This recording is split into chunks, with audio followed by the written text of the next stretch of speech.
Isso aí, grande dia. Marcos Rosato, estou aqui com o Luiz Morato hoje.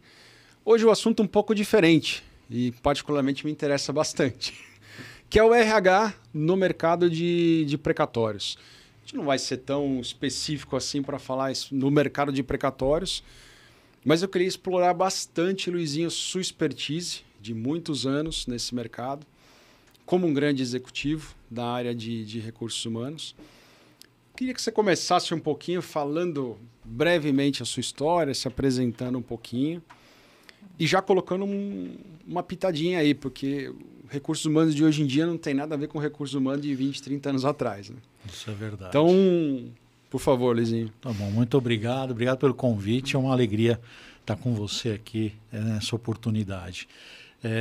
São 40 anos de RH, então realmente quando eu comecei lá, hoje não tem mais nada disso, né? As tecnologias e os métodos de trabalho mudaram muito, melhoraram bastante. Mas tem uma coisa que não muda que eu vi nesses 40 anos. Todas as pessoas querem respeito, carinho e atenção. Então, se você usar esse tripé em doses um pouco diferentes para cada um, certamente você vai ter atenção. Mas nesses 40 anos de RH, eu já fiz folha de pagamento, cargos e salários, recrutamento, seleção, treinamento, bastante, negociação sindical. Então eu pude ver justamente a evolução dos métodos e das tecnologias nesse tempo. Hoje não é tão mais fácil, mas nós temos melhor assertividade para fazer as coisas. Então, espero poder contribuir aí com as suas ideias e com os negócios aí. Tá, esse conhecimento é muito, muito bacana, porque uma coisa que eu vi no caminho pensando, né? Falei, poxa vida, mas o grande desafio do empresário no geral, e na área de precatórios a mesma coisa, que o mercado mudou muito nos últimos anos. A tecnologia vem atropelando em muitas das áreas. A gente tem uma área jurídica, que é uma área que faz análise processual, mesmo contencioso dos processos, e o levantamento do dinheiro, né? Porque a gente compra precatório para performar. É um mercado de investimento no final do dia. O que o RH ele vem acompanhando essa mudança tecnológica da empresa? Porque eu imagino que você teve a expertise de ser um executivo ali de RH em modelos de negócios diferentes ao longo dos anos, né? Como que o RH vem acompanhando essa mudança tecnológica ali?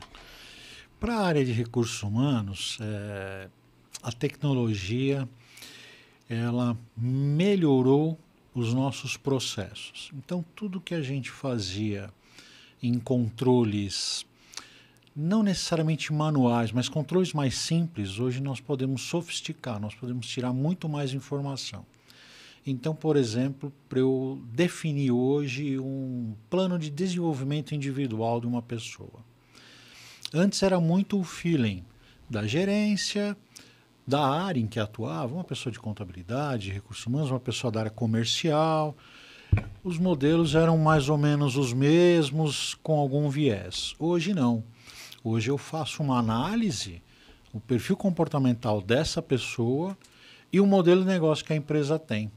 Então, se é uma indústria que eu vou vender um produto, eu tenho determinadas competências que eu preciso desenvolver.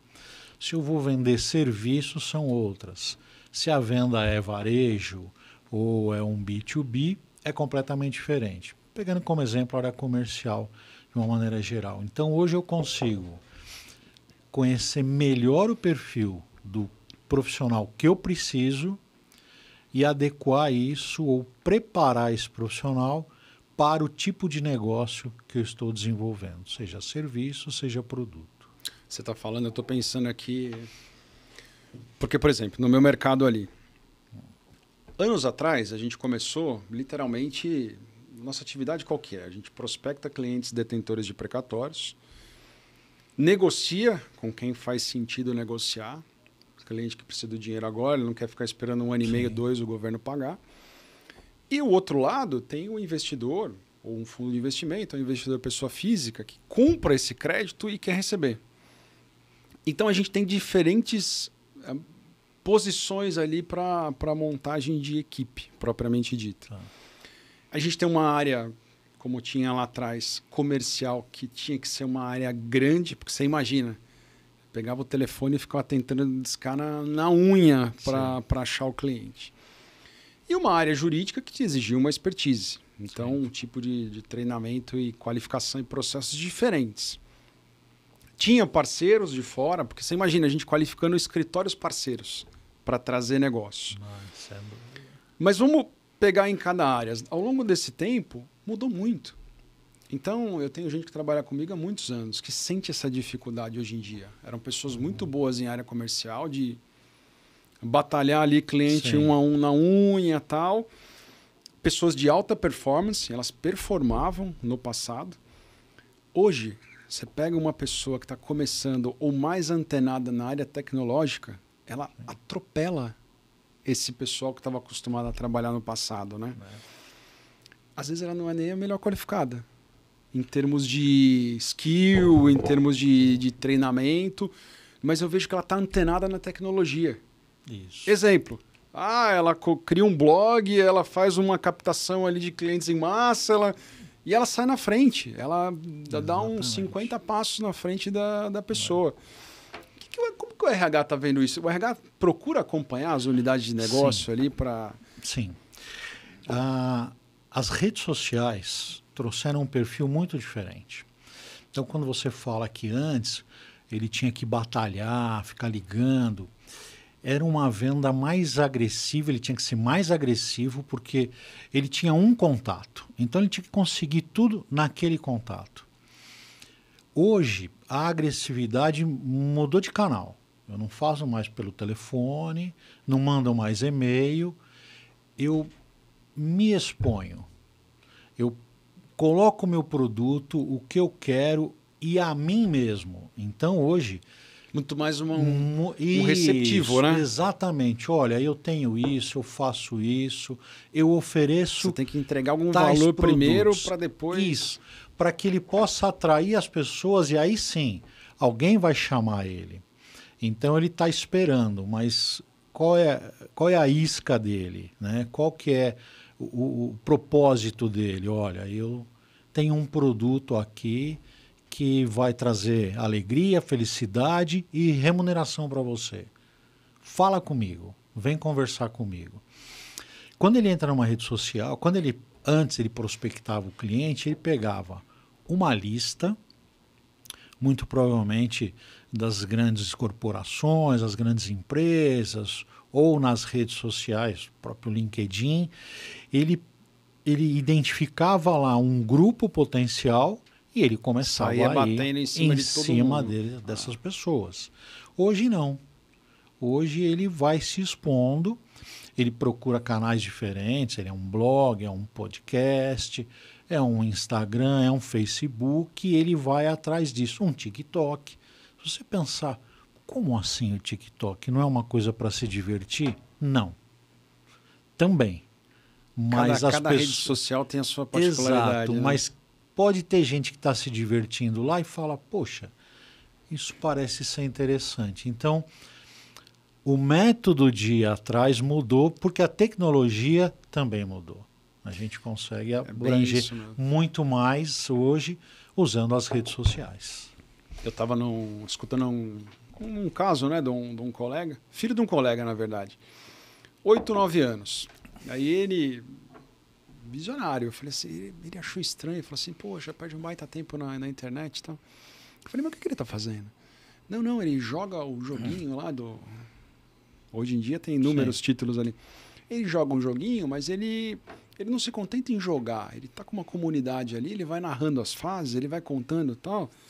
Já está com quase 50 mil pessoas que acompanham ele, que querem jogar o joguinho. Eu falei, cara, não bloqueie o menino. Porque isso daí agora é um jogo, mas, pô, o cara, ele está jogando o jogo de hoje em dia, né? Porque cada rede social tem sua particularidade. Instagram é para causar inveja, eu sempre achei isso. Mas tá feito você tem que estar em evidência. Para mostrar algo muito maior. E TikTok sonhos, objetivos. Palhaçada, zoação, né? Cada rede tem sua particularidade. Um exemplo muito recente. O garoto de 13 anos que zerou o Tetris. Quem era esse garoto? não era ninguém. Ninguém sabia. Até ele pegar um jogo que é da década de 90 e zerar. Então, hoje, o mundo inteiro fez reportagem com ele. Então, talvez assim, em questão de 2 dias, ele passou, sei lá, a 20 vezes mais o número de pessoas que seguiam ele. E com isso, ele traz a reboque os investidores, os anunciantes, as oportunidades. E é aí que as pessoas estão tirando proveito. E pegando a analogia desse menino, porque ele está ensinando de uma maneira ou de outra as outras pessoas, os outros meninos, né? Sim. E pelo que o pai fala, não é só menino, não. Tem adolescente, tem até adulto que acompanha porque se interessa no jogo. Mas eu acho que o modus operandi de hoje em dia, e pelo menos o que eu vejo, se você concorda comigo ou não, quanto mais você ensina... anos atrás tinha aquele negócio de eu vou segurar todo o conhecimento para mim.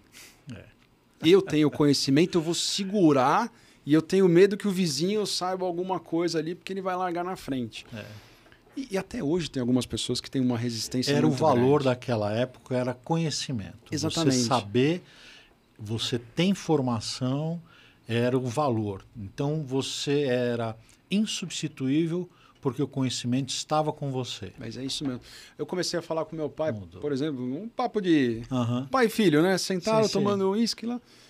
Ô pai, vou começar a ensinar o pessoal a atuar na área de precatório. Ele olhou para mim e falou assim, ué, você vai ganhar dinheiro como? Se você sabe atuar, mas você vai ensinar para o outro, vai criar concorrente? Eu falei, não, o jogo hoje em dia é diferente. Mas ele virou para mim e falou assim, mas aí você vai ensinar todo mundo, você vai fazer o quê? Eu vou me forçar a aprender mais, porque eu vou aprender mais um pouco, eu vou ensinar mais um pouco. Vou aprender mais um pouco, eu vou ensinar mais um pouco. Eu não sei o que você observa nessa área de recursos humanos. E também eu vejo que é um público muito carente, né? Quando a gente fala de informação, de conhecimento. Quando a gente fala de treinamento, há uns anos atrás teve um boom, um site... Vou citar aqui, mas é o Hotmart.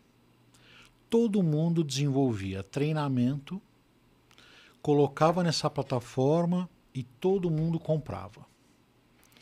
E aí meu filho falou para mim, eu vou desenvolver treinamento para nutrição, para academia, que era coisa que ele estava curtindo tudo. Né? E eu falei para ele assim, quantos já estão lá? Quantos são os especialistas que estão lá? Então, isso virou uma febre que, num primeiro momento, foi muito bem e hoje, sinceramente, eu quase não ouço mais falar deles. Então, você dividir o conhecimento como um especialista é uma coisa, porque você é o especialista, você é o guru. As pessoas vão continuar vendo você como uma referência, do que simplesmente você só dividir a informação. Então tem diferença, tem muita diferença. Eu, até pelo tempo de experiência que eu tenho, eu sou muito crítico, né? Então, nós estamos vivendo aí a onda do coach, né? O coach, todo mundo é coach. A pessoa faz um curso de fim de semana, na segunda-feira ela já está fazendo coach na internet. Não, isso não... Isso tem uma sobrevida muito pequena, muito curta. Quando você tem que ter um mínimo de resultado, né? Isso. Porque senão você não tem credibilidade. Mas enquanto você não demonstra ser o especialista, né, vai acender, vai pegar fogo, mas é papel, ele apaga. Às vezes ele dura um pouquinho mais, mas não vai para frente. Então, eu entendo a preocupação do seu pai quando fala, mas você vai ensinar? Tá, mas... Hoje, eu sou especialista, então eu posso ensinar porque eu sempre vou ser uma referência. Isso é importante, né? Como tem coaches que são referências. Então, você passar o conhecimento é importante, você ser um especialista é importante, você continua sendo uma referência, né? E você estar atuando onde o público... está carente disso. Exatamente. Enquanto você estava falando, eu anotei um ponto aqui que eu queria conversar contigo de qualquer jeito. Vamos lá. Voltei de viagem semana passada, né? E já tive uma conversa com um colega nesse sentido. Seleção de pessoal. Tá. Ele sempre foi um que virou para mim e falou assim, cara, por que você contrata certos perfis de colaboradores? Não tem nada a ver com o que você está fazendo. Eu falo, cara, calma. Porque assim, não sei se eu estou certo ou errado, eu só sei que eu mais acertei até hoje do que errei. Não sei se foi por acaso ou não. Tá. Você faz isso constantemente. Foi a sua vida em recursos humanos. Sim. Um candidato vem para uma seleção contigo. Luizinho, eu não consigo levar uma conversa séria com a pessoa. Eu faço conversas aleatórias para sentir a pessoa. Para mim, a pessoa pouco importa o conhecimento. A não ser que seja uma função, vai ser uma diretora jurídica, vai tocar uma coisa muito específica. De resto, eu procuro sentir a pessoa. Se a pessoa está afim, se a pessoa quer, o que ela acredita, qual que é o momento de vida dela. A maioria das entrevistas não fala nem sobre o negócio, qualquer atividade e tal. Sei lá, eu acho que eu tomei tanto na cabeça ao longo do tempo de tentar contratar pessoas super qualificadas, com skill absurdo e tal. E eram as que mais davam problema. Ao ponto que a pessoa que está com aquele coração ali, puta, me dá uma oportunidade, me dá uma... Vou ralar, sabe? Pessoa que, pô, não larga a caneta às 5 horas da tarde, ela... Pum. Isso. Qual que é a sua experiência nisso, Luizinho, nessa seleção? Tem um modelo ali que, pelos estudos, que é... Eu acho que performa melhor... Porque o objetivo, na verdade, de todo empresário em toda empresa é montar equipe de alta performance. Isso. Seja qual for a área. Então, vamos pensar primeiro em quem está contratando. Né? Então, vou pegar como exemplo uma área de folha de pagamento. Né? O gestor da folha de pagamento, ele precisa de um técnico. Ele precisa de alguém que sente e faça a folha de pagamento. Sim. Então, ele precisa conhecer o sistema, legislação, ele precisa conhecer nuances de mudança de método. Ele precisa de técnicos. Por quê? Porque a área de folha de pagamento é muito técnica. Quando eu falo de uma área contábil, é uma área técnica. Sim. Eu preciso de gente e tal. Então, o que acontece? Algumas áreas dentro da organização não tem uma liberdade de criar. Por quê? Porque todos os problemas, todas as soluções são conhecidas.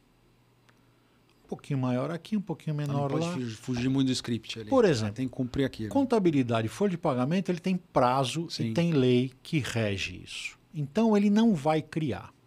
Então, o gestor, quando vai fazer a entrevista, o que ele busca? Saber do técnico. Você conhece isso, sabe fazer uma folha, um fundo de garantia, você sabe calcular uma diferença, você sabe contabilizar isso, aquilo, ponto. Em outras áreas, quando nós falamos, por exemplo, de uma área comercial, de uma área de desenvolvimento, a pessoa tem que ter alguma criatividade. Por quê? Porque ele vai lidar com pessoas diferentes. Pegando o seu exemplo, você falou, pô, eu chego lá e faço um bate-papo. Por quê? Porque a parte técnica é mais simples da pessoa aprender do que o relacionamento. E quando você vai montar a sua equipe, você precisa de pessoas que saibam se relacionar nas mais diversas esferas.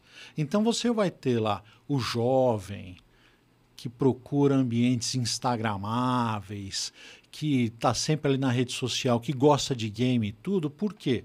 Porque ele vai buscar dentro desse universo dele as oportunidades que você precisa. E você vai ter alguém lá que já tem um pouco mais de experiência, uma pessoa com uma certa senioridade, que já trabalhou no mercado. Por quê? Porque ele vai abordar outro público. Então você tem que diversificar. E o que é importante para você, para a sua equipe, ou para uma área comercial? Relacionamento. Exatamente.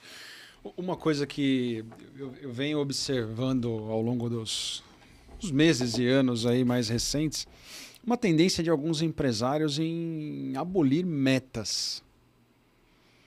Num primeiro momento eu vi com uma certa reticência. Aí, porque... Receio, Como assim? Área comercial, eu sempre em área comercial a meta, né? Você precisa ter Como é que é? O que dizem? Tem que ter uma cenourinha na frente e uma atrás. O segredo de uma equipe de alta performance é uma cenoura na frente e uma atrás. O estímulo e a preocupação. Quem quer? O bom entendedor já pescou. Fez a mágica. Como que você tira uma meta? Ou o contrário que eu já vi acontecer também, né? Você coloca uma meta inatingível ali para a equipe, que pode causar um fator ali, que eu tive uma experiência ano passado com isso. Pô, momento de empolgação, vamos lá, tal. Régua lá em cima. Na hora que eu falei para todo mundo ali, todo mundo falou, eu já senti na fisionomia das pessoas. Sim. E eu procuro sentir quem são os caras top ali, que já entregam o resultado. Se eu falo alguma coisa, a fisionomia deles já... Eu percebi, não compraram a meta. Sabe o que eu tenho visto? As grandes corporações continuam trabalhando com as metas, essa é que é a verdade. Sim. Mas o mais novo do mercado é trocar a meta pelo desafio. Então, eu não quero vender 100. Quanto você vendeu? Eu vendi 20. E aí? Você acha que a gente consegue vender 40, 35? Veja, ele não pôs a meta. No final do período dele, talvez os 100 dele possam virar 120, 130, ou, depende do movimento do mercado, ficar nos 90. Mas ele fica desafiando. Ele fala, você não conseguiu vender para aquele cara, não é possível. Você já vendeu para outros tantos. Você não conseguiu fazer um negócio com ele, o que você acha que está pegando? Então, é uma coisa mais de curtíssimo prazo, né? Então, quando a gente fala meta anual, meta trienal, e o desafio é de um mês para o outro, você vai ali. Então, é muito mais você colocar 2 cenouras na frente, falar, e aí, você vai alcançar ou não, do que, de fato, fazer a pressão atrás. Então... eu acho que está sendo substituído para alguns tipos de negócios, mais tradicionais continuam, mas alguns negócios é muito mais o desafio. Falar, cara, você conseguiu isso. Meu, olha o que você conseguiu. E aí? E qual que é o próximo passo? Como é que você vai se superar ou nos surpreender? Isso é porque legal. justamente assim, um ano... para alguns jovens é um tempo muito grande. Puxa vida, é uma eternidade. Um ano. Ele não se vê daqui a um ano. Ele quer se ver ali. Ele fala, eu quero comprar um carro. Para eu comprar o carro, eu preciso ganhar tanto. O que eu preciso fazer para ganhar tanto? Nas próximas semanas. Então, o desafio veio para, ao longo do tempo, substituir a meta. Você comentou sobre jovens. E é uma coisa que... o que eu vejo ali no mercado de crédito judicial, de precatórios. Tem muitos jovens que começam e saem atropelando, porque eles já cresceram num ambiente tecnológico. Sim. Então, eles conhecem redes sociais, eles conhecem o jogo, têm facilidade. Tem uma migração muito grande ali em uma das etapas do processo de compra de crédito judicial, que a gente está cada vez menos dependente do cartório físico, porque as negociações sempre foram feitas, até então, dentro do cartório, para uma digitalização de documentos. Sim. Então, você pega uma pessoa que tem uma idade um pouco maior, ela está nesse processo de adaptação também. O jovem não, o jovem já cresceu nisso. Isso. Ele tem uma facilidade, ele sai na frente. Você falar para uma pessoa que tem hoje em dia 60 anos, que está na atividade ali, que ela tem que fazer uma assinatura digital num documento, sim, tem muito mais dificuldade. Qual que é o meu ponto aqui?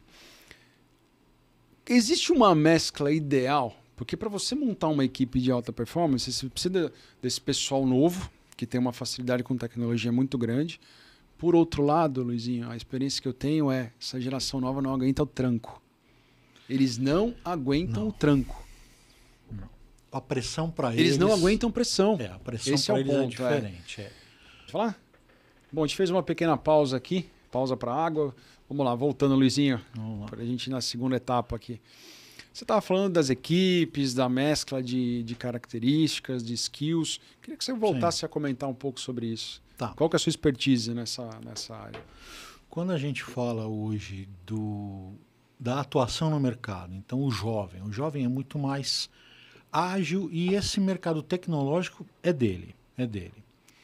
E você eventualmente precisa de alguém ali ou de um grupo com uma senioridade diferente para que você possa ter essa mescla, para que você possa juntar os dois e tirar o melhor desse time, né?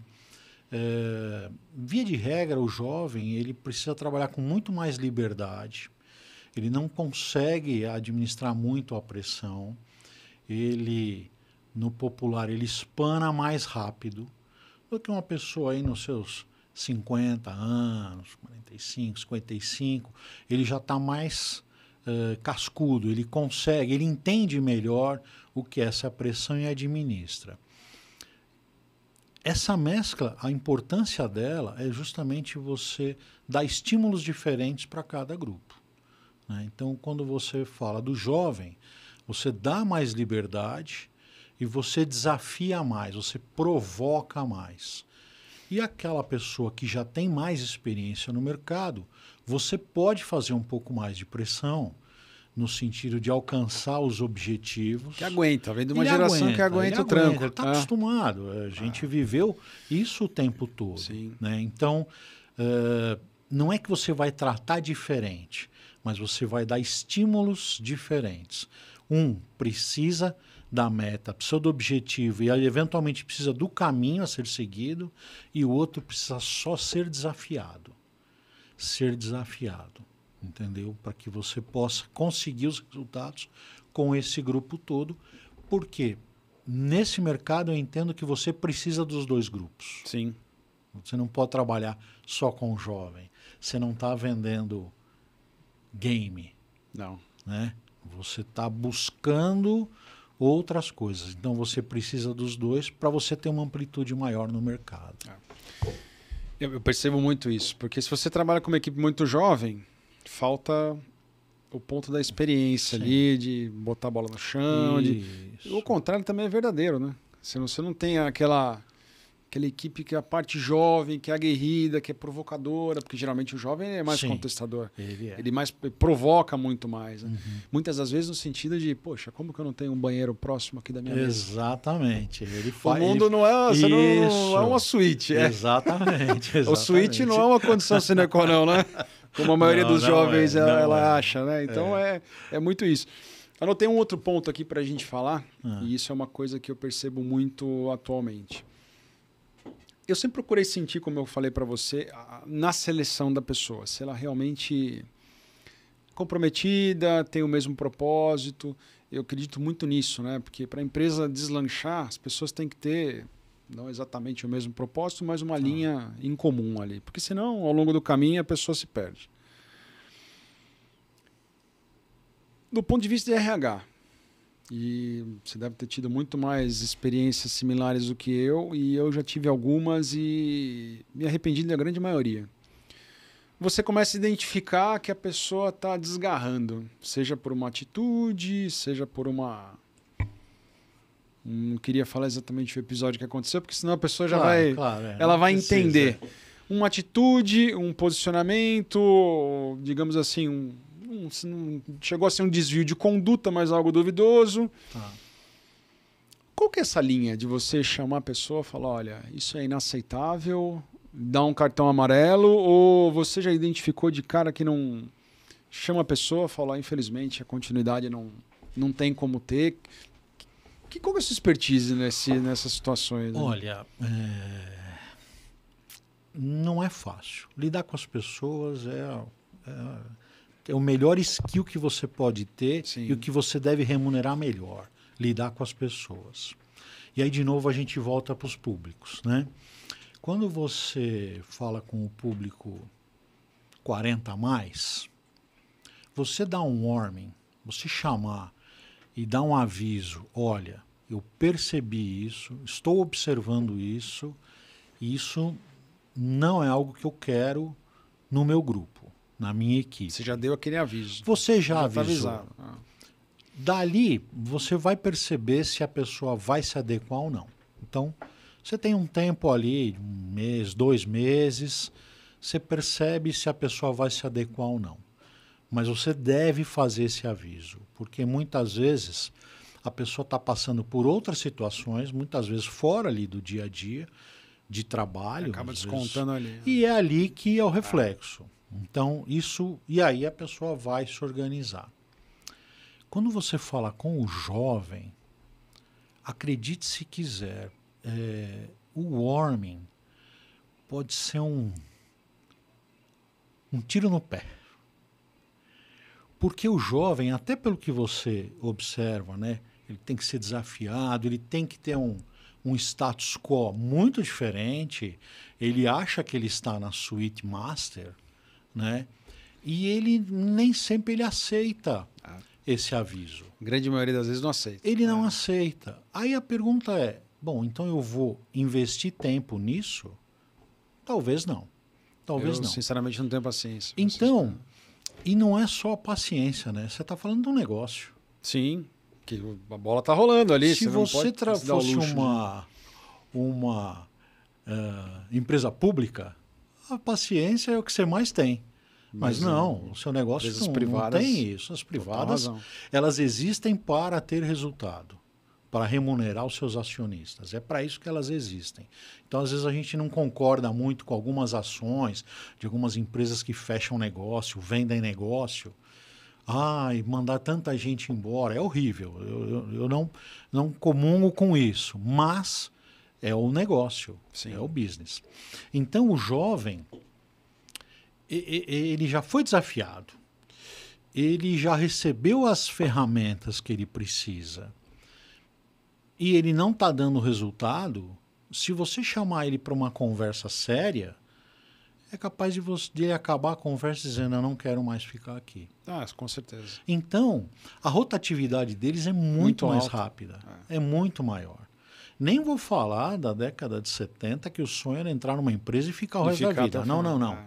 Mas eu vou dizer dos anos 2000, em que você fica na empresa se você fizer uma carreira nela. Sim. Né? Que ficar 10 anos numa empresa não é um problema, desde que você tenha uma carreira dentro dela. Mas o jovem, de novo, ele não olha 3 anos para frente. Ele é muito imediatista, né? Ele quer resolver o problema dele ali. Mas e aí, é bem assim. Esse é o tratamento que eu acho que é a reciprocidade. Porque quando ele quiser te cobrar, ele vai te cobrar imediatamente. Sim. Então, tem que ter isso. Então, você sempre vai ter os dois. Infelizmente, é um turnover alto no jovem, um turnover muito mais baixo, vamos dizer, no 40 a mais. Você vai precisar dos dois, mas montar a equipe nos dias de hoje, eu vejo dessa maneira. Não, mas é isso mesmo que eu percebo. O jovem é muito aguerrido, né? Ele quer um negócio... Ele tem aquele negócio de ficar milionário da noite pro dia. O tempo todo. E é saudável por um aspecto também para a equipe. Mas só que os exemplos que ele tem de milionário não são os melhores exemplos para o mundo corporativo, para o business. Ele vê o quê? Ele vê o cara que faz dancinha, ele vê o blogueiro, ele vê o MC alguma coisa. Esses caras ficam milionários da noite da noite para o dia, mas o mundo dos negócios não é bem assim. Não é bem assim. Eu costumo usar uma frase, falo, a música aqui é outra. Exatamente. Então temos que dançar essa outra música. Né? Uma coisa que eu estou enfrentando hoje em dia, Luizinho, e é um desafio nessa área de seleção de pessoal, montagem de equipe. O negócio de compra de crédito judicial mudou muito, como eu comentei. A gente tinha uma equipe gigante, muitas pessoas, para atingir um resultado que menor, provavelmente, do que a gente atinge hoje em dia, com uma equipe bem seleta ali e muita tecnologia. E a gente vem nessa mudança, porque você consegue escalar com tecnologia. Uma pessoa tem a limitação física dela de falar com um cliente por dia. Se ela fala com 10, 20, 30 clientes por dia, é a limitação física dela. Com tecnologia, você está falando com uma população, para um universo. Você vira uma chavinha ali de um anúncio patrocinado, você já vê a estatística de quantas possíveis pessoas você vai atingir naquele nicho. Então, os canhões ali de investimento mudaram muito, né? O modelo de negócio de compra de crédito judicial, como era no passado, ele está fadado a morrer. Tá. Por exemplo, quantas ligações de um número desconhecido você atende por dia no seu celular? Você olha que é um número desconhecido, a maioria você não atende. Nunca. Você não atende. Às vezes, quando é um conhecido, você está no dia a dia lá, você fala, poxa, a pessoa tal que está me ligando, pera um pouquinho. Aí você pega e... Mas um número que você não desconhecido, conhece... esquece. Jamais. Então, o jogo não é ativo. Você não tem que fazer uma prospecção ativa por telefone como era lá atrás. Sim. O jogo hoje em dia é muito mais se posicionar e receptivo. Isso. As pessoas que te reconhecem como autoridade ou como... Fazer uma provocação no mercado... Elas vão te procurar, isso. vão pedir alguma orientação e tal. Na equipe comercial, ou na equipe no geral, porque tem o corpo jurídico, tem a equipe comercial, tem a equipe que lida com escritórios parceiros, tem diversas áreas ali. A grande maioria ainda não entendeu a mudança do jogo. Tá. Então, isso tem exigido um esforço muito grande em falar, poxa, a maneira como você trabalhava 2, 3 anos atrás, estamos em outro planeta. Sim. Eu imagino que você deve ter passado por inúmeras mudanças porque é uma mudança de cultura. Sim. De uma organização. Então, por mais que o negócio bem sucedido, vendendo certo, mas é uma mudança de cultura, uma mudança de modelo de negócio. Modelo de negócio. Uma mudança de modelo de negócio. Isso. Essa é a palavra. Em situações dessas, de mudanças radicais de modelo de negócio, tem alguma... mágica? algum pulo do gato que você fala, poxa, eu já participei disso.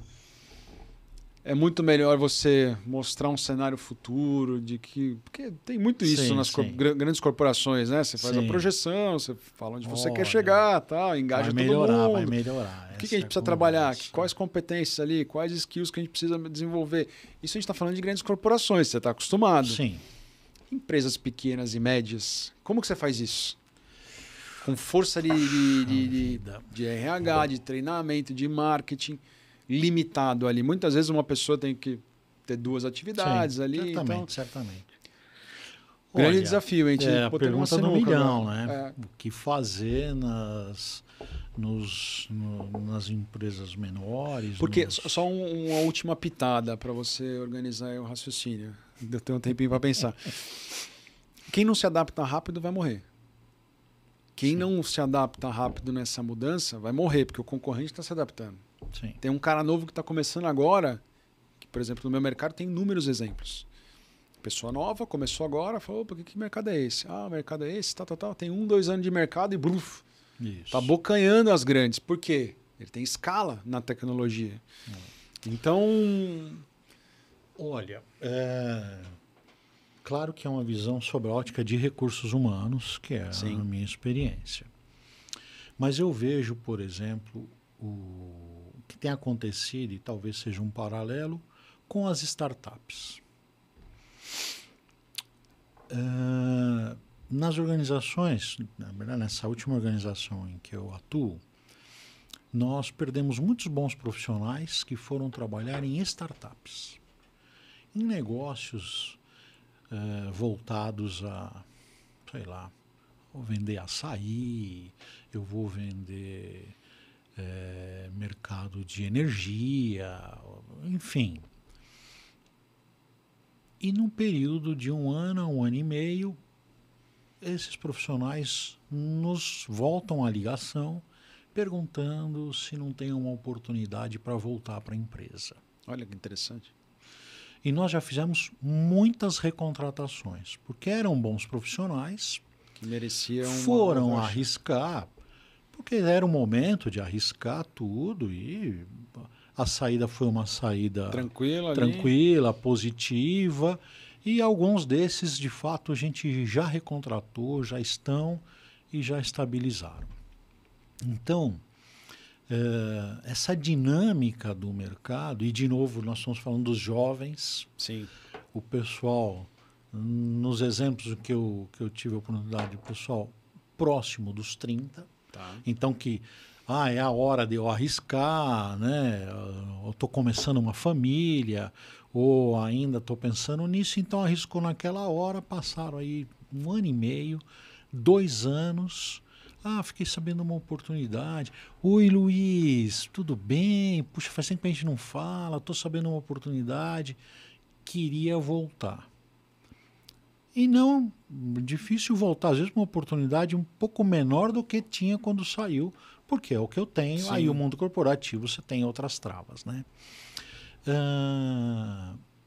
Então, né, pela maneira com que você está colocando as coisas, o mercado que está acontecendo, certamente muita gente vai sair. E quem é que vai ficar?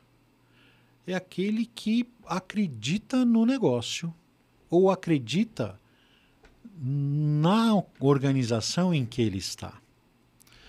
Porque as novas empresas, provavelmente no seu negócio, são pessoas que veem uma oportunidade, fazem uma pesquisa e se lançam ao mercado. Muitas vezes uma base não tão sólida, um conhecimento não tão profundo, ou que, como estão chegando agora, não passaram pelos apuros, pelas agruras que toda organização passa. Mas é isso mesmo. Né? Você está falando, eu estou lembrando de um outro episódio que aconteceu aqui. Você vê que interessante e curioso, né? Essa mudança de maneira de trabalhar e como que a empresa se adapta ou não tão rápido e tem sucesso. Eu lembrei, você estava falando, eu lembrei de uma outra coisa que o meu pai falou. Pô, você vai treinar o pessoal? Eu falo, pai, se eu não treinar o pessoal, eu estou morto. Isso. E eu fiz um pequeno exemplo. Eu costumo falar, meus tempos áureos ali, hoje em dia deu uma desacelerada, você vai conhecendo os atalhos do campo, né? Isso, claro. Não precisa mais ralar que nem um cavalo, né? Que nem um burro velho. Falava com 20, 30 clientes no dia, entre parceiros, advogados, clientes. Um dia que eu tirei, eu falei, eu vou treinar um pessoal. Pessoas qualificadas ali que já me procuravam. Falei, vamos treinar. Ligação, tal, alguns eu fiz chamada de vídeo. No dia seguinte, tenho indicação tal, indicação tal, indicação tal, indicação tal. Se eu quisesse falar com todo mundo, é que eu não ia conseguir. Tive que distribuir os parceiros ali, as indicações para a equipe. Tranquilamente, mais de 70 contatos eu consegui. Sim. Olha a escala que você Então, é isso pega. mesmo. Nós estamos aqui fazendo esse bate-papo. Eu estou te contando um pouco da minha experiência. Todo mundo que vai ver vai pensar naquilo que eu estou falando. Poxa, isso é interessante, eu posso fazer isso, posso fazer aquilo. Eu vou dar mais atenção para o jovem, mais uma atenção diferente, tudo. Mas eu ralei. Eu não estou aqui hoje só porque eu sou seu amigo.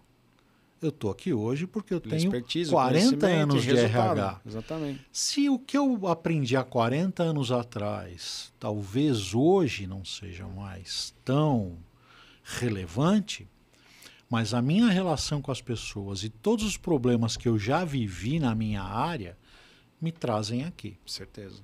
Né?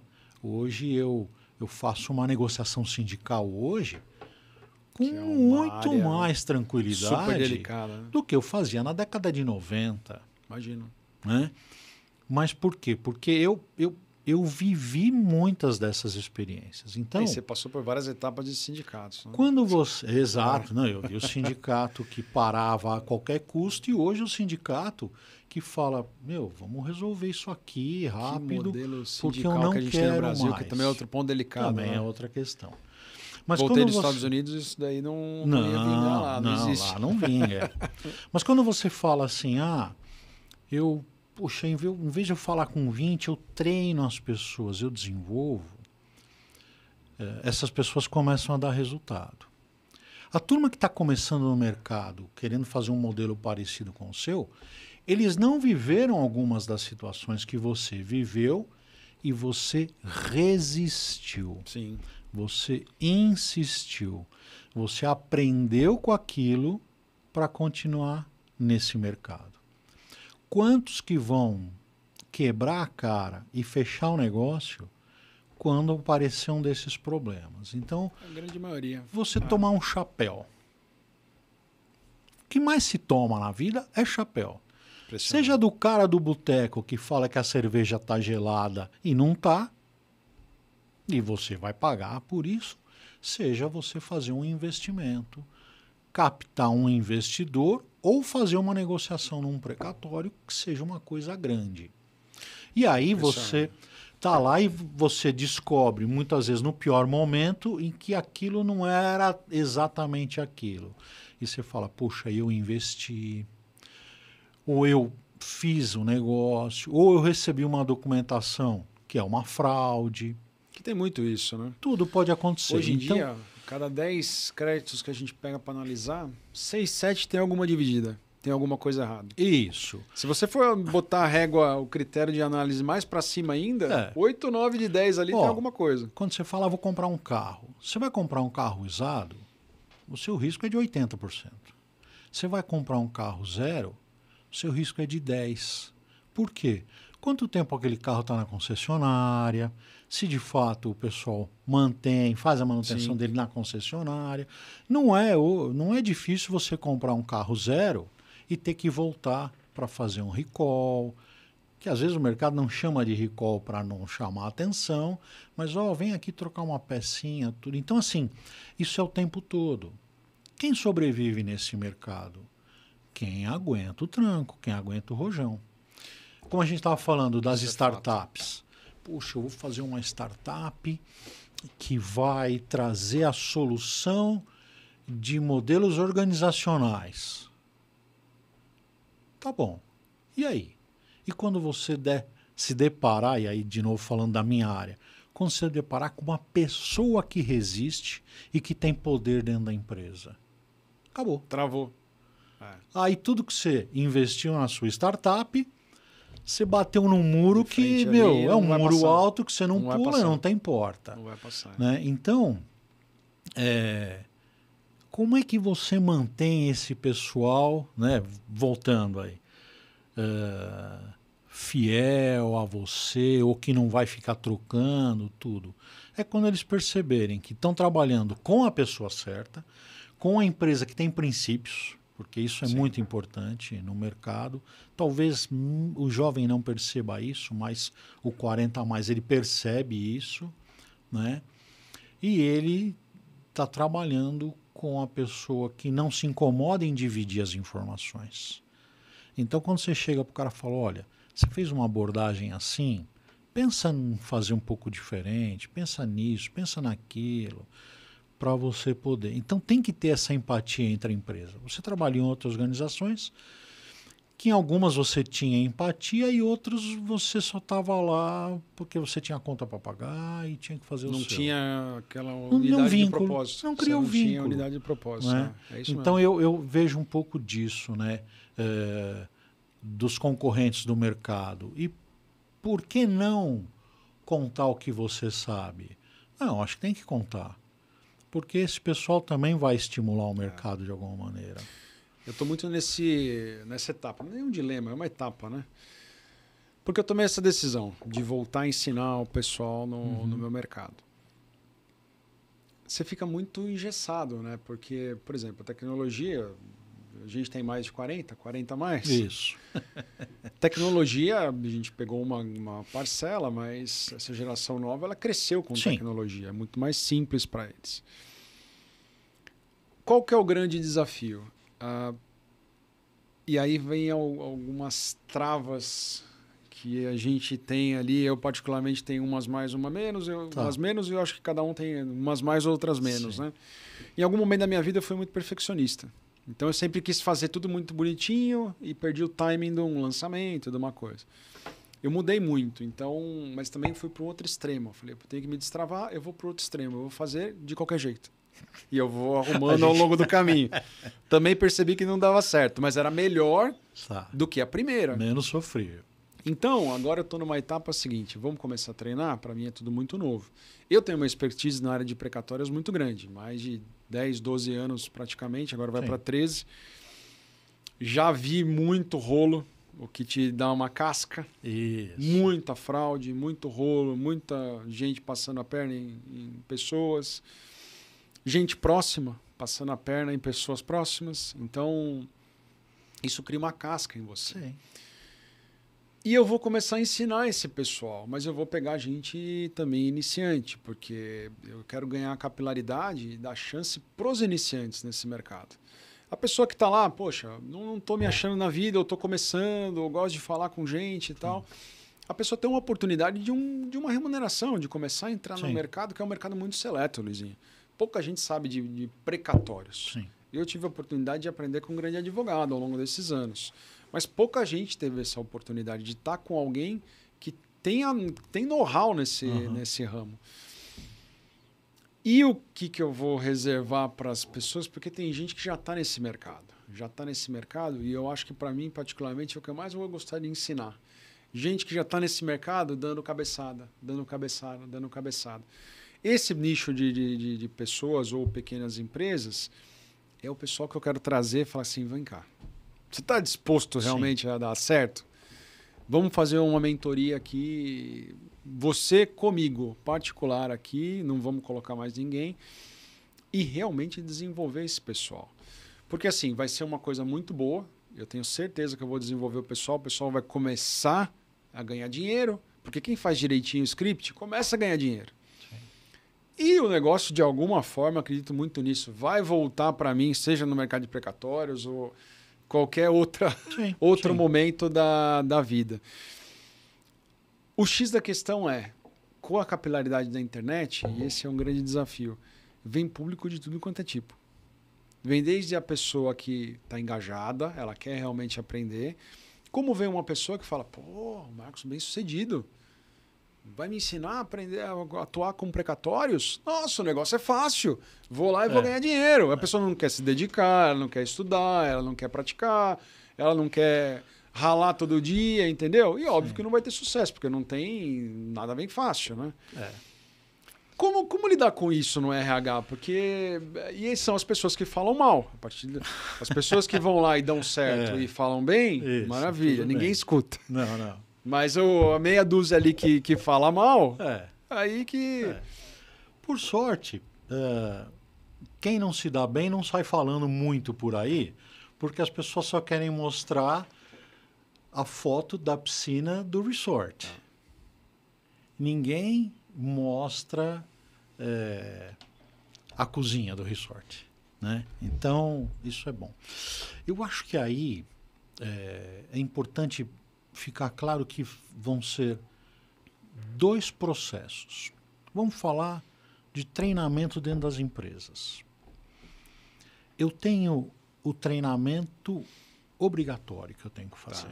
Então, eu tenho que falar de segurança, eu tenho que falar dos conceitos da empresa, da missão da empresa, eu tenho que falar sobre qualidade. Isso eu tenho que falar igual para todo mundo. E eu vou lá e falo igual para todo mundo.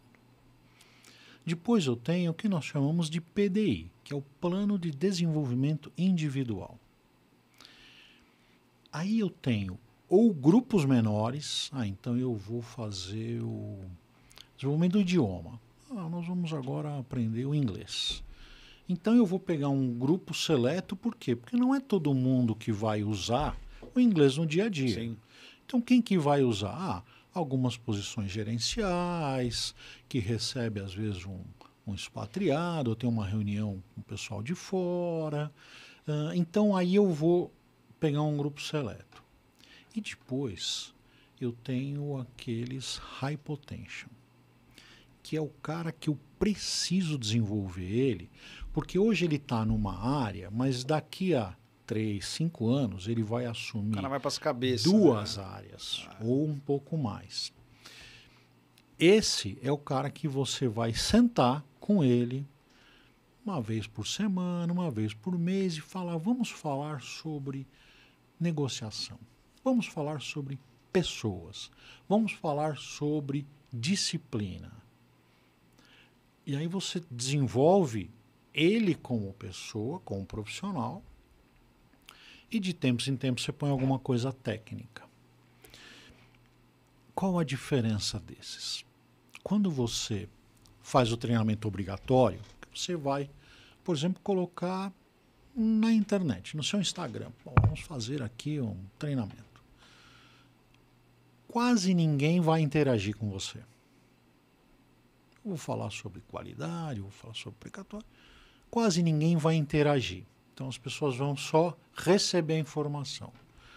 Quando você fala de um grupo menor, você já tem perguntas, Sim, você já tem ativo, dúvidas. O que começa a ficar legal para o instrutor, para quem está dando treinamento. Porque assim, a gente quer ser instigado, a gente quer ouvir. Mas a mentoria. A mentoria é um diálogo. É um a um. Escuta, o que você já viu disso? Posso fazer assim? Eu posso fazer assado? E se? E se? Ah, e se eu tomar um chapéu? E se eu não conseguir dedicar tempo? E aí você vai moldar a pessoa. Então, o primeiro tem um objetivo, que é mostrar que existe isso. Sim. Ah, eu existo no plano. Precatórios existem. Então, existem. E ali já vai separar quem se interessa e quem não se interessa. O segundo grupo, aí não é mais o grupo, mas é você observando quem dali faz as perguntas, quem ali olha com um olhar diferente, tudo, e dali você vai pensar uns poucos que vão para a última etapa, exatamente, que é a mentoria. Então, é dessa maneira. E numa mentoria você tem uma questão técnica, que a gente já falou um pouco sobre isso, que não é difícil aprender a parte técnica, mas é muito mais você mostrar os atalhos ali, as cabeçadas que você deu. Um piloto de corrida, né? Você que gosta de carro, já teve boas experiências. Uma coisa é você pegar um carro e dar lá 5, 6 voltas, tal. Outra coisa é o cara sentar do seu lado e falar, ó, essa curva é diferente da outra. Você não freia abre um pouquinho tanto. Antes, você freia um pouquinho antes. Essa aqui você deixa o carro escorregar um pouco, depois até encostar na zebra. Isso mesmo. Esse é um o cara modelo. Já jogou e já sabe o atalho Isso. do E aí, quantos que já jogaram e já sabem o atalho que estão no mercado? Pouquíssimos. Muito poucos. Pouquíssimos. Entendeu? Agora, uma coisa, minha preocupação muito nessa mentoria, por isso que eu estou abrindo meu coração contigo, é que a questão não é o dinheiro, né? É óbvio que eu não vou cobrar barato, porque, enfim, é o meu tempo e meu know-how que está todo o know-how de 10 anos que você tem aí. Mas é muito mais sentir se a pessoa está afim mesmo, né? Porque também não faço milagre, né? Tem que vir muito mais uma vontade da pessoa em querer realmente dar certo. E aí, assim, você tem um preço por isso, mas uma parte desse preço, vamos dizer assim, sei lá, vou falar aqui, 80% disso é toda a sua experiência. É o que você já ralou, que você entende. Mais os 20% é o retorno que essa pessoa vai te dar, porque é uma brincadeira que a gente faz no mundo da charcutaria, que em algum momento a gente pode falar sobre isso, é o seu mestre. É quem te ensinou. Sim. Então eu vou lá, faço um curso. Depois eu vou e começo a testar. E nem sempre fica igual ao do mestre. O mestre, não, peraí. Ó, você tem que fazer isso. Faltou isso. Pensa nisso. Como é que é o seu ambiente? E aí é a parceria de você ter um discípulo, um aprendiz, ou um que vai ser, depois de alguns anos, um grande parceiro. Entendeu? Essa é a diferença quando você fala na mentoria. Então, você vai ter um recurso ali que você vai vender, vai ganhar. Com certeza. Mas é o investimento. Uma coisa que na verdade, vai ser muito bom esse início para eu conseguir realmente estruturar, né? Porque a empresa tem um modelo de negócio, óbvio, mas os processos ali, eles precisam ser lapidados. Em que sentido? Era feito de uma maneira no passado e isso vem migrando para adaptar com a tecnologia do presente. Tem sido uma mudança muito rápida no nosso mercado ali de precatórios. Para você ter uma ideia das situações mais básicas, né? Tem robôs que já fazem análises processuais. Sim. Daqui a pouco o robô vai precisar só da OAB do advogado para juntar a petição, porque tudo é feito de uma maneira automatizada. Óbvio que tem o trabalho de parametrização, sim. o know-how jurídico para parametrizar, mas uma vez parametrizado, ele varre numa escala absurda. Como lapidar esses processos? Porque assim, eu só vou conseguir ganhar escala nesse ensinamento se eu padronizar os processos. Exemplo, a pessoa está começando agora. Primeiro, ela tem que ter competências ali pessoais dela, porque senão não adianta ela ter o conhecimento técnico do mercado se ela tem uma situação mal resolvida com a mãe, com o filho, com ela mesma, algum bloqueio dela. Então, ela como pessoa é um ponto que eu tenho que tocar para ver se ela realmente está naquele momento. Segundo, a gente vai entrar, óbvio, no passo a passo ali do mercado. É o que você falou. Tantos anos atuando com precatório, você já sabe que não é só agendar a negociação no cartório e tudo vai dar certo. Tem um monte de nuances no meio do caminho que você já sabe. Fala, ó, fica atento com isso, presta atenção naquele outro. Se você fizer desse jeito, você vai ganhar 15, 20 dias. Então você já define os procedimentos de como a pessoa vai atuar. Esse é o grande desafio. Você conseguir parametrizar para dar condição para ela começar rápido. Porque é um mercado que, se a pessoa se dedica, se a pessoa confia, se a pessoa realmente tem aquilo como uma coisa que vai mudar a vida dela, Luizinho, 2, 3 semanas ela já começa a ver o primeiro negócio. Ela já começa a fechar negócio. Ela já começa a ver a comissão pingando. Ela já começa a ter dinheiro no caixa dela. Vai melhorando, vai animando. Depois ela começa a pensar em colocar mais uma pessoa para ajudar ela, outra pessoa. Já de uma pessoa prospectando ou gerando negócio, já vira um mini escritório. E quantas empresas que começaram assim? E hoje em dia, poxa, são empresas muito renomadas. Esse é o meu desafio pessoal ali. Conseguir, de uma maneira, eu sei que eu vou dar muita cabeçada ainda nas mentorias ali e nas lives, mas eu acho que faz parte do jogo. Porque eu não vejo ninguém fazendo isso no meu mercado. E toda semana tem gente que liga no escritório, me aciona. Não sei como o pessoal me acha, mas me acham. São bons nisso, né? Tem uma menina que trabalha comigo que falou assim, de tanto reclamar, fala, pô, mas tanta gente que está me achando aqui, né? Fala assim, olha, esses candidatos são bons. Porque eles são bons em achar clientes. Eles fizeram a lição de casa. Já saíram na frente, saíram esses são bons. Eu falei, pô, é verdade, você tem um ponto ali, vale a pena. Aí eu já comecei a pegar esses que me acharam, passar na frente ali para a seleção. Dar uma atenção diferente para eles. Né? Então, esse é um grande desafio ali. Outro ponto que eu anotei aqui que eu gostaria de tocar contigo é o seguinte. O que eu vejo bastante acontecer também.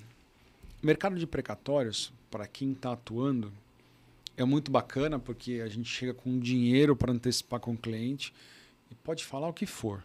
Todo cliente sai satisfeito do cartório, porque o dinheiro era importante para ele naquele dia. Ah, mas você está pagando só 80% do valor, só 75% do valor. Ok, ele quer esperar 2 anos? Espera, ninguém está fazendo uma negociação forçada. Ele não está sendo obrigado a fazer um negócio. Se ele não fosse no banco pegar um empréstimo, os juros o que é? É o aluguel do dinheiro. Exato. Eu estou antecipando ali com um deságio para ele, é o aluguel da antecipação num período mais curto. E o que eu percebo muito? As pessoas, elas têm uma tendência a deslumbrar. Porque a pessoa começa no mercado, ela começa a ganhar. Ganha 5, ganha 10, ganha 15. Ela nunca ganhou isso na vida. De comissionamento. Aí o que ela começa a fazer? Começa a gastar com besteira, começa a enfiar os pés pelas mãos. Pessoa que não é muito boa de cabeça, o ego já infla. Sim. Então, assim, o meu grande desafio no começo é colocar o pé no chão das pessoas. Porque, assim, para você ter uma constância durante muito tempo, você precisa todo mês criar procedimentos, ralar. Não é assim que vai... fechei um baita negócio, consegui engrenar, o negócio vai perdurar durante os meses. Não é assim. E um exemplo do que está acontecendo hoje em dia. Muitas empresas que atuavam e eram referência no meu mercado estão sendo atropeladas por um bando de moleque que está vindo com tecnologia e está varrendo o mercado. Sim. Então, se você não se adapta, se você não fica antenado, você sai do mercado. Esse deslumbre é o dinheiro rápido e muitas vezes o pessoal fala dinheiro fácil. Não existe dinheiro fácil, não existe. Mas é o dinheiro rápido. E quando você pega, principalmente o jovem, de novo, né? Ele tem péssimas referências nas redes sociais. Sim. Poxa, tem uma moça que ela fazia filminho, fazia dancinha, é bonita, tá tudo em cima. Poxa, hoje ela tem 5 carros importados que juntos valem 15 milhões. Ela mora numa mansão gigante. A referência do que é certo é isso para eles. Né? Então assim... errado. Eu tô falando que eles têm que ter melhores referências. Então, mas, por exemplo, quando ele ganha uma comissão, sei lá, 5 mil. E aí ele batalha, mas ganha uma comissão de 10, ele fala, opa, eu tô no caminho. Sim. Agora, esse caminho não acabou. Não. Esse caminho não vai acabar no mês que vem, né? Talvez ele consiga um pouco mais, mas vai ter uma hora, vai ter um mês que não vai entrar a comissão. Por quê? Porque um dos negócios não deu certo, parecia fácil e não deu certo, porque um dos negócios teve um problema maior, e aí naquele mês não entrou. Então, o importante é mostrar, né, aí sim, é a sua equipe, né? É você fazer uma, não vou chamar de mentoria, mas aí está muito mais ligado ao coach, ao técnico. Um acompanhamento ali. Isso, e falar, olha, isso está vindo bem, pode vir melhor, mas você precisa ter o pé no chão, você precisa ter isso, você precisa ter constância para que você possa nos próximos meses manter esse padrão, que é bom para você, é bom para nós. Mas pode acontecer de num mês não acontecer. E aí? Você está preparado para isso? Você sabe que isso foi um grande problema lá atrás, em 2015. E eu, junto com o meu sócio na época, a gente montou uma franqueadora. Tá. E o objetivo, o que era? Realmente pegar pessoas ou pequenos escritórios, treinar para serem nossos braços ali de captação de precatórios. Porque a gente queria comprar os precatórios. A gente teve problema justamente com os escritórios que ganharam dinheiro. Ganharam um mês, ganharam 2, ganharam muito no terceiro e simplesmente acharam que ia ser aquilo. Aí afrouxaram, não definiram processos, não cuidaram da seleção de pessoal, de treinamento. Sim. E aí, o faturamento dos escritórios deles ficava que nem uma gangorra. E o culpado quem que era? A franqueadora. Isso, então, essa minha preocupação eu tenho atualmente, porque eu tenho a convicção. Se a pessoa tiver empenho e dedicação, com a minha expertise, ela vai ganhar dinheiro. Ela vai ganhar dinheiro. Fazendo um paralelo, não exatamente uma comparação, mas um paralelo. A carreira de modelo. A carreira de modelo, ela talvez não vá muito mais longe, justamente porque a inteligência artificial está produzindo o modelo que cada um quer. Perfeito. Né? Se a pessoa falar, eu gosto do modelo Mônica Bellucci, que sempre foi um ícone, né? A inteligência artificial vai criar isso. É melhor o ser humano natural, né? Para mim, concurso de beleza tinha que ser natural, sem maquiagem, sem aditivo, tão bonito. Tudo isso. Mas o que eu quero dizer, a carreira de modelo, ela é curta e é cruel. Porque hoje se começa mais cedo, 14, 15, com 16 anos já é considerada uma profissional, mas com 30, 35, já não tem mais trabalho. Sim. É uma carreira, a gente está falando aí de, 20 anos no máximo. Principalmente com a entrada de muita gente jovem e, você falou do natural, com todos os procedimentos estéticos que tinham, né? Então, uma carreira como a da Gisele Bündchen, por exemplo, já não vai mais existir. Que começou com 16 anos, 15 para 16 anos, e até os 40 ainda estava indo bem, né?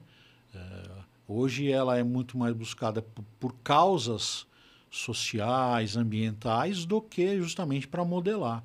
Por quê? Porque com 16 anos está cheio de menininha aí que já fez preenchimento labial, já pôs prótese, já fez um monte de coisa. Eu vejo o precatório, né, até fazendo o paralelo que você falou da inteligência artificial, muito parecido. Então, se você não tiver estrutura e procurar bons trabalhos, muito rapidamente acaba. Você falou, teve um escritório, ganhou bem, um franqueado ganhou bem no primeiro, no segundo, no terceiro mês, ele achou que ele ia ser uma dinâmica sozinha. A vida toda. Acaba. Pela inércia, achou que é. Então, assim como uma modelo, se ela não procurar outras alternativas e ficar só esperando fotografia para revista, por exemplo, ou desfile de moda, poxa, o modelo do Fashion Week aqui em São Paulo, que era tudo concentrado naquelas 2 semanas, tudo no mesmo lugar, hoje ele está pulverizado, então você tem desfiles fora, tudo, já não atrai mais aquele público todo. Algumas pessoas vão por ser celebridade, mas não são mais já os profissionais, então é dinâmica, as coisas vão mudando. Então precisa deixar claro, aí como coaching, né? Não esse coach, mas o coach técnico, né? Sim. O técnico do time lá é mostrar para essa equipe que, olha, não é fácil, não vem fácil e não é constante. Então, você precisa estar organizado no bom momento, porque eventualmente isso acontece. Tem a sazonalidade de qualquer mercado. Talvez você nunca tenha seu 13º, mas pode ser que você ganhe muito mais que 13 salários. Exatamente. Pegando o seu gancho do coach, no sentido literário de técnico, treinador, isso, né? Eu tinha anotado um outro ponto. O de verdade, né? O de verdade, Nada contra o coach, mas eu concordo com você. Tem muita gente que quer... Eu acho que para você conseguir ensinar alguma coisa, você tem que pelo menos ter algum resultado melhor do que quem você está assinando. Né? Você tem que ter vivido. Né? Você fala, por exemplo, os técnicos de futebol. Os caras bons de resultados são aqueles caras que foram jogadores, que foram boleiros, que viveram aquela situação. Pegando esse gancho, que é um tópico que, conversando com amigos empresários ali, na época que eu trabalhava em multinacional, outro planeta, né? Tem uma mega estrutura e tal. É muito mais fácil, não estou falando que é fácil, mas é muito mais fácil você desenvolver lideranças do que uma pequena empresa. Que você tem pessoal limitado ali trabalhando para você. E em conversa com colegas empresários, é o grande desafio para você escalar qualquer negócio. Formar lideranças. Isso. Porque às vezes você tem um modelo de negócio muito bom, você tem procedimentos bem definidos, uma equipe top, mas você não tem liderança ali para escalar, para acompanhar uma área, desenvolver uma área de negócio novo. O que você vê acontecendo hoje em dia, Luizinho, nesse mundo corporativo? Porque é muito mais fácil você contratar de fora, mas por outro lado também não sabe a cultura da sua empresa, desenvolver alguém de dentro, investir um pouco mais. Porque esse é um dos grandes gargalos que eu vejo conversando com empresários. Né? Eu volto aí no meio da década de 90, quando o Michael Hammer falou sobre reengenharia. A proposta dele não era terceirizar tudo, nunca foi. Isso foi um gancho que as grandes organizações pegaram para ir aproveitaram tudo. disso. O que ele queria dizer é o seguinte: qual que é o seu core business? No que você é bom? Qual que é o seu negócio? Pegando você como exemplo, o seu negócio é o precatório, o mundo dos precatórios, a comercialização disso, fazer disso um bom negócio, um negócio rentável para você, para os investidores e tudo mais. Eventualmente, você tem uma experiência boa em desenvolver pessoas. Porque na sua carreira, você olha para trás e fala, poxa, eu desenvolvi algumas pessoas. Né? Você fez alguns processos de seleções muito bons, só com seu feeling e tudo mais, e alguns nem tantos. Você precisa ter um bom parceiro. Não tem como. Até dando uma força para os meus colegas de RH, né? Você precisa ter alguém que saiba como fazer isso. Né? Alguém especializado. Um especialista, ramo, um especialista, um consultor de RH, que não seja nada contra os muito jovens, mas é isso que a gente está falando. Um cara que começou há 2 anos no mundo do precatório, ele pode sentar com você, que tem 13 anos, e fazer um debate franco? Difícil.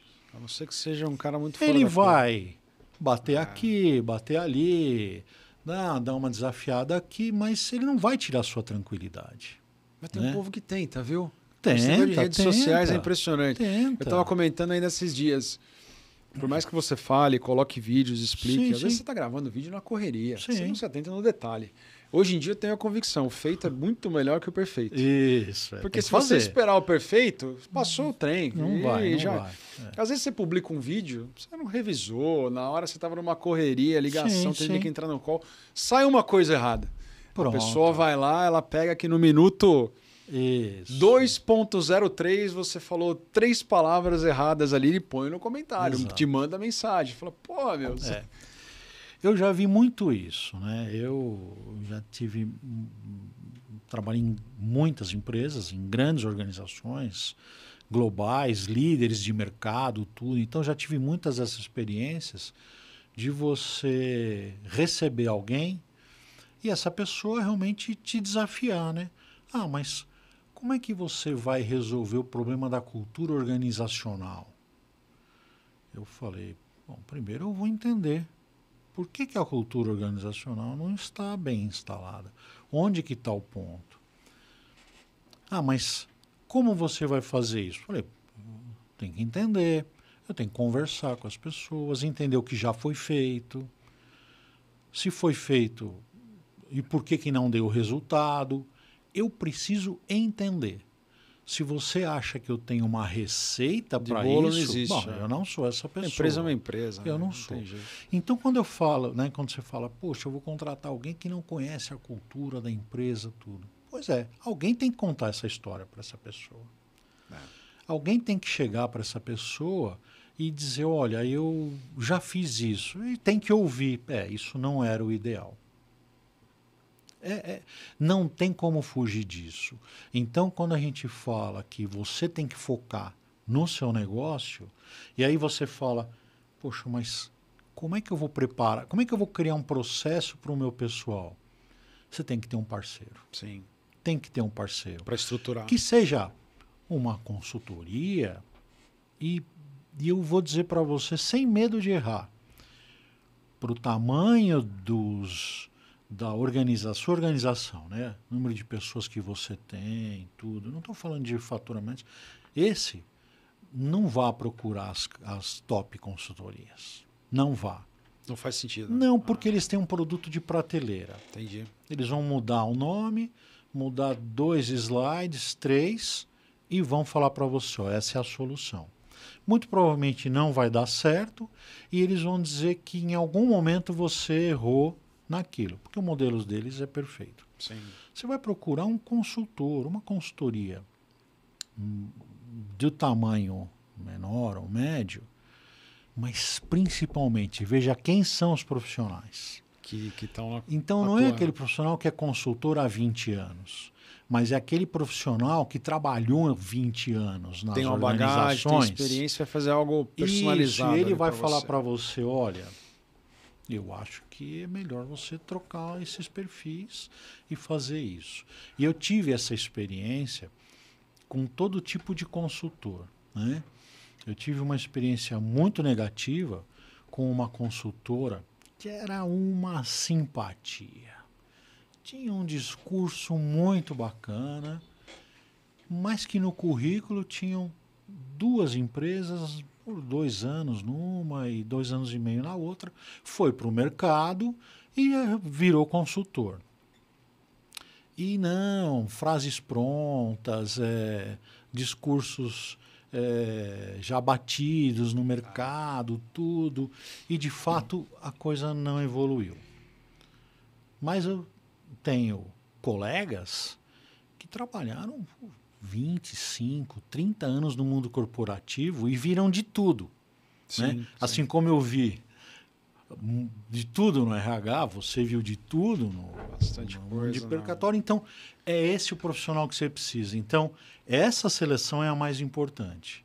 Você escolher bem o seu parceiro que vai poder dar todas as direções e vai fazer o trabalho e não trazer uma apresentação bonita. Né? Então, quando eu não comentei foge de disso. desenvolver lideranças, porque imagino que toda corporação tem áreas distintas ali, né? Imagino não, tenho a convicção. Sim. Então, uma liderança de um polo logístico é totalmente diferente de uma liderança de uma área comercial.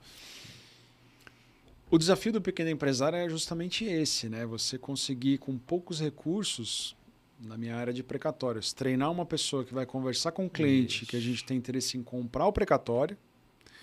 Às vezes é uma pessoa muito próxima dela ou a mesma pessoa que vai conversar eventualmente com um investidor. Sim. Que quer comprar um precatório em alguma situação para investir, que são perfis totalmente diferentes. Né? Mas, de novo, você precisa de um especialista. Por exemplo, se eu sair daqui agora e descobrir que minha irmã, que aposentou no serviço público, tem um precatório da prefeitura para receber, com quem que eu devo falar sobre esse assunto? É com o você, especialista. que é o especialista. É verdade. Sim, sim. Entendeu? Eu não vou chegar para ele e falar, pô, eu vi na internet, é fácil, meu, vai lá no cartório, vai lá no advogado, não, ó, vai lá, vende isso, não, você pode conseguir isso, aquilo. Não, eu sou um curioso. Às vezes até um curioso bem intencionado, mas um curioso. O que eu tenho que falar para minha irmã, falar assim, ó, liga para o Marcos, ele vai indicar alguém da equipe dele que vai conversar com você, para você poder fazer o melhor negócio, se é que é isso que você quer, se você quer esperar ou se você quer fazer isso agora. Eu preciso indicar o especialista. Então, quando você fala assim, eu preciso desenvolver uma liderança, eu preciso desenvolver um processo, eu preciso que as pessoas entendam o que eu quero e façam isso. Você vai procurar quem? Tem que ter alguém com know-how ali, conhecimento. Precisa. É isso mesmo. Achar que a gente consegue fazer tudo, por quê? Porque nós somos perfeccionistas, né? Eu quero fazer desse jeito e às vezes não cai a nossa ficha de que eu sei o objetivo que eu quero, mas não é esse o caminho. Então a gente precisa fazer com o especialista. É isso mesmo. Então, agora deixa eu te fazer uma pergunta, né? É muito comum as empresas, principalmente as grandes organizações, quando fazem o desligamento de um grande executivo, de uma posição gerencial, um C-level, fazer uma boa bonificação. E também o que nós chamamos de bônus de curto prazo, que é o bônus anual, onde algumas organizações pagam, aí chegam a pagar 6, 7, às vezes até 10 salários mensais no bônus. O executivo ganha uma pancadinha ali, uma tacada só. Ganha. E aí eu já tive algumas experiências de alguns colegas conversando, falando assim, bom, preciso fazer um investimento disso, né? Eu vou comprar um carro, eu vou quitar a casa, vou reformar o sítio, tudo, né? Eu preciso usar isso de alguma maneira. E eu entendo que possa ser a oportunidade de oferecer um investimento desse, né? Com certeza. Como é que você vê isso daí, que a gente... algo que a gente possa recomendar para os executivos? Com certeza, Luizinho. Porque, na verdade, é o seguinte, quem investe em precatório, só para você entender, a pessoa, o afegão médio normal, ele não vai pegar o dinheiro dele, as finanças dele, ele vai comprar um precatório, porque é um ativo de risco. Sim. Ainda mais quando você está investindo com alguém que não sabe. Então, a maioria que está aí no mercado, eu vejo cada loucura, dá até de arrepiar o que o pessoal oferece como opção de investimento. A pessoa que vai investir em precatório, ou é um investidor qualificado, pessoa que já tem um grande patrimônio ali e vai reservar uma parte do patrimônio para investir em crédito judicial, Ou é uma pessoa que realmente entendeu minimamente ou tem um contato com um especialista desse mercado, que ela confia. Fala, poxa, o Marcos é uma pessoa confiável, eu vou investir dinheiro com ele, já investi um dinheiro com ele, primeiro ano voltou a rentabilidade, segundo ano voltou a rentabilidade. Então ela se sente mais confortável em investir. Mas com certeza, é o leque é o público ali que investe em precatório, é exatamente esse. Receber um valor de herança, por exemplo, tem muitos investidores. Ou então médicos que têm a atividade dele na medicina, formam um patrimônio ali, poxa, quero investir numa bolsa, quero investir em crédito judicial. Ele pulveriza isso, o investimento ele não quer ficar dele. Só no mercado financeiro tradicional. Exatamente. Mas ele quer ele diversificar. Pulveriza, ele diversifica, ele analisa risco. E queira ou não, quando você sabe fazer, é um mercado que tem uma rentabilidade muito alta. Então você pega um investimento em precatório federal, a pessoa tem que esperar pelo menos ali 30% de rentabilidade no ano. Porque senão ela vai colocar o dinheiro numa renda fixa qualquer. Então é muito atrativo. Isso atrai muita gente, muito curioso e muito gaiato, que não tem experiência. E esse é o grande problema. Sim, então, muita gente oferecendo crédito que não vai performar. O que é um crédito que não vai performar? Não existe, não vai sair no prazo, enrolado, tem fraude. Que é a coisa do risco do negócio. Exatamente. Que a gente comentou que as pessoas entram e rapidamente quebram. Exatamente. Quando o investidor vem investir, por exemplo, comigo ou com empresas que têm um know-how no mercado, o risco dele é tempo. Mas ele não tem um risco do crédito, de estar comprando um papel de pão, por exemplo. Isso daí não existe. É o tempo. O governo demorou 1, 2, 3 meses ali a mais para pagar. É o risco dele. Ele sabe esse jogo. Então é muito isso. E, obviamente, o trabalho é convencer uma pessoa dessa. Porque eu imagino que um grande executivo está recebendo uma indenização ali, por qualquer motivo que seja. Ele não conhece sobre precatório. Então, o meu trabalho qual que é? Senta aqui. Dá uma olhada no que está sendo feito. Dá uma olhada. Falando disso aí, né? Hoje eu sei um pouco mais de precatório porque eu sou seu amigo, a gente conversa. Mas até uns anos atrás, quando falava precatório, para mim simplesmente era uma dívida do governo, PT, só, mais nada, né? Que você está preparando, né? Eu vi aí que você está preparando uma live, alguma coisa. Conta um pouquinho disso. O que isso vai trazer de novidade ou de informação para o público em geral? Meu mercado tem 3 grandes vertentes ali que eu quero ensinar em algum momento. Infelizmente não dá para começar ensinando as 3. Então eu escolhi um nicho ali. Quais são as 3 vertentes? Gente que quer aprender a trabalhar nesse mercado, que é um grande público. Pessoa que já é boa em área comercial, mas não sabe o que é precatório, não sabe o mercado de precatório. Então vai ser uma oportunidade para esse público.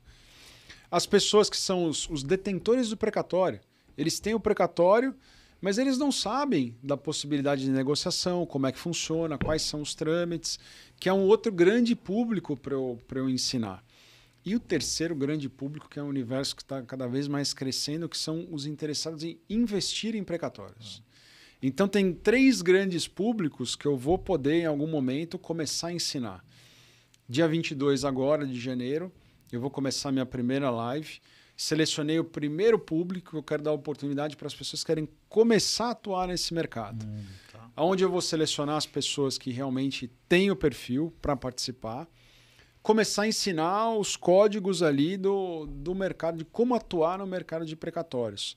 Vou abordar desde a questão pessoal de cada um, o momento de vida, os bloqueios, o que vai ser exigido de dedicação da pessoa, comprometimento com horário, comprometimento mínimo diário. Vou entrar na parte de prospecção, vou ensinar muita coisa sobre prospecção, os principais códigos ali, os principais itens de prospecção. As nuances no mercado, porque ela está prospectando, muita gente prospecta o quê? Qualquer coisa que aparece. Entendi. E o segredo da prospecção é você prospectar o que interessa pro investidor, não o que aparece para você. Sim. A pessoa começa a ligar para o detentor de precatório, não tem um começo, meio e fim. Ela está prospectando, está investindo tempo, mas isso daí não vai servir para nada. E é aí que muitos desanimam ao longo do percurso. Vou ensinar a fazer o link com o que interessa para o mercado, como precificar, como cotar, como explicar para o cliente o procedimento de uma cessão de crédito, explicar quais são os riscos de uma cessão de crédito e também como identificar os possíveis investidores. Aonde que ela vai bater, quais são os fundos que compram, quais são as empresas, quais são as pessoas, os players ali de mercado. Então, vou começar a fazer realmente um passo a passo para ela identificar uma oportunidade de trabalho. Grupo que tem como proposta conhecer para trabalhar nesse mercado. Exatamente. Então, vou começar com isso. E as pessoas que se interessarem, aí sim eu vou ter um programa, uma mentoria, onde esse grupo seleto de pessoas vai poder atuar durante 3 meses comigo, diretamente. Legal, hein? Então, tenho o meu comprometimento ali com esse grupo seleto e começar a desenvolver esse pessoal para que comecem a ter retorno no mercado. E quem quer participar dessa live, quer acompanhar, ela vai ser aberta para todo mundo? Tem uma inscrição? Ela vai ser aberta, tem que acompanhar nas minhas redes sociais, principalmente no Instagram. Ela vai mandar o eu quero ou quero, vai receber todas as informações lá. Ela vai entrar num grupo, nesse grupo que ela vai receber toda a informação da live, horário, o conteúdo da live. E no dia é só se preparar, reservar um tempo ali, porque vai ser de muito aprendizado ali para ela. Vai ser muito bacana. É uma oportunidade interessante e nova no mercado, né? Nova. Pouca gente está fazendo isso e pouca gente com excelência, né? Eu vejo algumas pessoas tentando, mas não tem um resultado. Estão tentando ensinar de qualquer jeito, a qualquer custo, e não é bem por aí. De novo, né? Se a gente quer aprender a fazer a coisa, a gente tem que procurar o especialista, né? Quem faz, quem sabe fazer, que possa dar não só todo o know-how, mas a continuidade da questão, né? Bacana, e aí, pontualmente, eu quero abrir lives ali, ou treinamentos para, eventualmente, os detentores de precatório. Porque você imagina, eu tenho familiares que tiveram precatórios. Minha mãe ainda tem um precatório para receber. Não sabe. Eles não conhecem o trâmite. São ações de muitos anos. Às vezes já perderam até o contato com o advogado. Eles não sabem como é que funciona, qual que é a perspectiva, como que funciona num caso de pagamento. Ah, pagou, vai necessitar de um alvará. Como que funciona o trâmite de pedido de expedição de alvará, expediu. Onde que vai? Vai para o banco como? De qual maneira? Então, assim, é um público muito carente de informação. E isso a gente está falando de precatórios federais, de todos os estados e dos milhares de municípios. 5 mil municípios. É um universo gigante de gente todo ano que tem novo precatório expedido ali, Luizinho. É impressionante. Então é um público muito carente de informação. Que bom que vai poder. E o terceiro grande nicho, os investidores. Porque agora vai abrir um mercado para investidor. Teve uma resolução, a última da CVM. Antigamente, o que acontecia? Só os investidores qualificados que, através do FDIC-NP, que é o não padronizado, poderiam investir em créditos judiciais. Funcionando bonitinho, até que a CVM mudou. Na última resolução, ela abriu o mercado. Então, o FDIC normal pode adquirir crédito judicial agora. Isso vai proporcionar que muitos investidores não qualificados, que são investidores que têm milhões ali investido, vai abrir o leque para todos os outros investirem em precatório. Você imagina você com 50, 100 mil reais ali e fala, poxa, eu tenho esse dinheiro reservado, eu quero colocar uma parte em precatório. Você vai poder fazer legalmente via uma estrutura de fundo de investimento. Então, você vai comprar uma cota de um fundo de investimento. Então, isso vai abrir um mercado gigante ali de investidores para créditos judiciais. Eu já tenho acompanhado um movimento nesse sentido. Os últimos meses foram bem de adaptação ali dos fundos. Então vai ser a tendência. Mais um universo gigante para eu ensinar ali como que é. Bacana. Bom, da minha parte, espero ter contribuído aí com essas dúvidas todas aí, com essa questão do RH no mundo do precatório, né? RH sempre vai existir, graças a Deus, né? Quando eu entrei em RH em fevereiro de 84, puxa vida, aí. Né, completar 40 anos agora, alguém falou para mim, o RH não vai durar muito não, vai acabar logo. Eu já completei 40 e acho que vai continuar, porque mesmo com a inteligência artificial, sempre tem uma pessoa ali, né? Sempre tem. E quando você tem uma pessoa com uma dúvida e tem um especialista que possa ajudar, você tem uma relação aí de longevidade. É isso aí. Parabéns Agradeço aí, você, viu? Luizinho, agradeço a participação. Obrigado. Pessoal que nos acompanha aí, agradeço você, Luizinho. Sou Marcos Rosato, hoje recebi o Luiz Morato, head de RH por inúmeras corporações. Tem assunto bastante para a gente falar em outros podcasts aí, não exploramos nada de RH. Agradeço vocês, espero acompanhar vocês na próxima live no dia 22, onde eu vou conseguir treinar um pouco o pessoal que está interessado em atuar na área de precatórios. Muito obrigado, até a próxima.